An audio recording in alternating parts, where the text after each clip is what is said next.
লোহাগড়ায় শহীদ রাষ্ট্রপতি জিয়াউর রহমানের ৪৫তম শাহাদাত বার্ষিকী পালিত।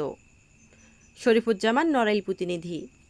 নড়াইলের লোহাগড়ায় বিএনপির প্রতিষ্ঠাতা শহীদ রাষ্ট্রপতি জিয়াউর রহমানের ৪৫তম শাহাদাত বার্ষিকী উপলক্ষে উপজেলা বিএনপি ও পৌর বিএনপির উদ্যোগে আলোচনা সভা ও দোয়া মাহফিল অনুষ্ঠিত হয়েছে।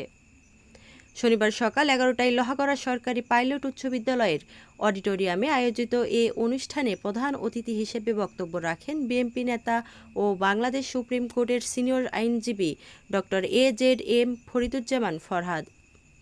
বক্তব্যে তিনি বলেন, শহীদ রাষ্ট্রপতি জিয়াউর রহমান বাংলাদেশের স্বাধীনতা, সার্বভৌমত্ব ও গণতন্ত্র রক্ষায় গুরুত্বপূর্ণ ভূমিকা পালন করেছেন।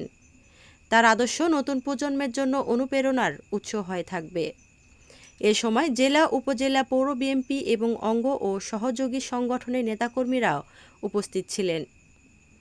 অনুষ্ঠান শেষে শহীদ রাষ্ট্রপতি জিয়াউর রহমানের আত্মার মাগফিরাত কামনায় বিশেষ দোয়া ও মোনাজাত অনুষ্ঠিত হয়। পরে অসহায় ও দুস্থদের মাঝে মানুষের ফ্যামিলি কার্ড দিয়েছে। ইনশাআল্লাহ কেবল 5 বছরের বিনিময় শোনাতে বাংলাদেশে দুর্নীতি থাকবে না, বাংলাদেশে স্বজনপ্রীতি থাকবে না।